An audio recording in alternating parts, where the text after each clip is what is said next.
cathedral ni sika na no ono ajaje mu na wo kan anya bia cathedral ni sika na eye government money ana se eye amanfo donation eye na nanka omode esiko eyine ti sa 57 na wo kan na o se 2 hole no eno nkwa na 2 hole no ohun no wo he wote ne wo he ana afi nso mumusa ne se ansa ne yebeto aba no enuane no anu wo se enuane na expire na wo boto burum ana ye omo transfer de egu boto from party mu na sa boto buru no a na anu yesi nkola ne nya aduane ndi no a ye de koma omo no eno ne boto buru no ana boto buru fufu bi asam na no woka ti omo musa ne sansem we mame. Welcome to the Political Rant with me, The Voice, right here on Ghana Nsem TV. Please like, comment, subscribe, share, turn on the notification so that anytime videos of this nature are uploaded, you'll be notified. Voice, the woman says, Uncle for women. Omo ba, enye competent people, so nipa no beti me ye adwuma no na de ne ko. What you say? Just job for the boys. Ana MDC no so wa beti me ID ntro. Ubetimi adidi atamba ye wo ne ma position kenye saa anka betam okujato akoto foreign affairs wo kai say emebody ntro because of so no nani foreign affairs nani bere honti no odi ntro koto ayokobotwe so say o makoto dan bi wo Europe na for Ghana embassy na so ni nyina se na oboa e ma ayokobotwe kotwa nani so wo efene say parliament ho enti okujato de wa ye na adwen sehwe efi so okujato ba Ghana politics mo ade ye me ya wo ne ho ne say omo ne de time bia no mpese omo reputation di obi ebo ho ban mo but omo de time bia obi abo ne bra wo wuti wa mo bra free school na be politics mu enne okuje to omo musa ne ma me se enne government properties na o sinkrofo to ne ade no ono ehe no okay minister chombe busa na bia wote eye government land so no wote ana se onu no sa FN se mama bebia bon aya no mo mpese obo sa na ma bebia because chado hon mo na mama akosi estate bi ni ade ni nyina ya man na ya military for asase oti ase enti so mbuse buso mo sa na ma bebia even omosi gas station ni ma na yere no kwa ho nyina ya ban asase ti se ka nkrofo omo no ma fa government properties a untimi nyi NDC fu omfirim ya e wo trade fair side ho. Yeah, trade fair side ho. Efa mama yiri o, enye akujeto yiri. Mama yiri. Enti no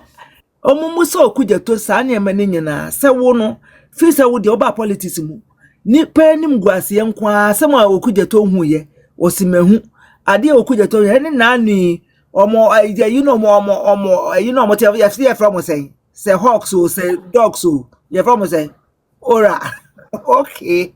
No so almost sorry amukofa sa chema ne car no any ade no ade investigation no mo yansa no akọ attack obi akofa ne nema because the minimum say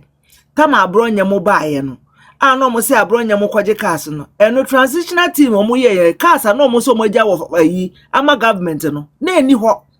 to mo hwehwe mu na ye so mo tonton mankrofo no mo de ahye ayi no say ewo enkrofo ho no esi ayi Jubilee House ho enti no enu ti na ma abronya mo so no kra no hu se ye stop wo mo ntem etu okujeto na aju se tembia no ogudi pa ni mu ase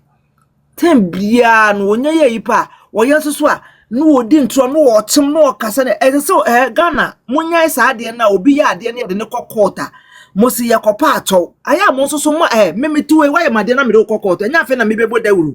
woto ne abesevo be pato be retract ade na wo kan nyesa me do be kokot untimi mfa ne nkontia fa ne court wo ne abesevo no ye ka bibi a wo sema ne nko ye kɔ wie na sika na ye be sika no wonje kra te se de napo ye ifa ne sesa me jamfi no wonje sika no kra ye fa nkoma ofan homes because ofan homes no kra munye sika ahwe nkwala no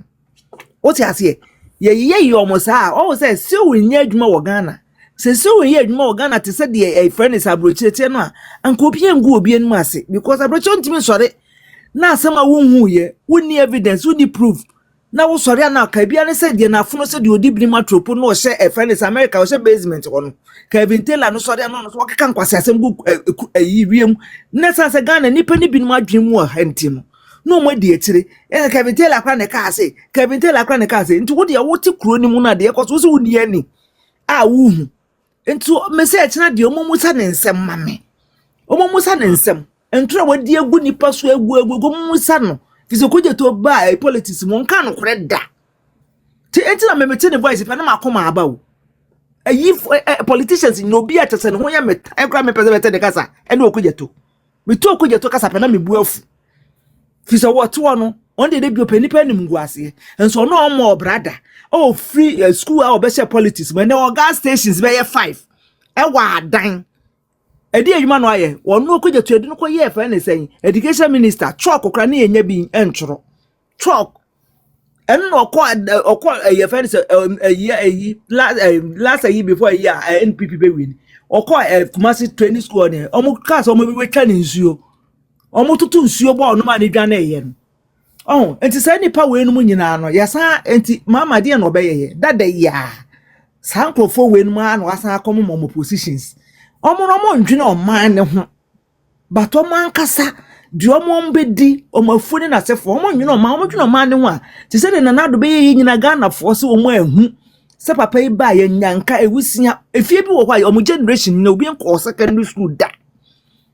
so nanado free education and no amafie bi wo ho enne omo so ti me hwe robotic ye enkola ye ko word ya campus ya difference musigana education ye ne de mudi be ya enkofo betue so musa ne mame say school fees ye ne sika ye PTA o se PA fo no ye nya ne yamfa tuatua ene ade no say na Ghana fo se ye pena me so okuje to de chena omo wonsem bebre because ono ankasa ne ho nsam do so sene ono ankasa ne nipadua obi nka bi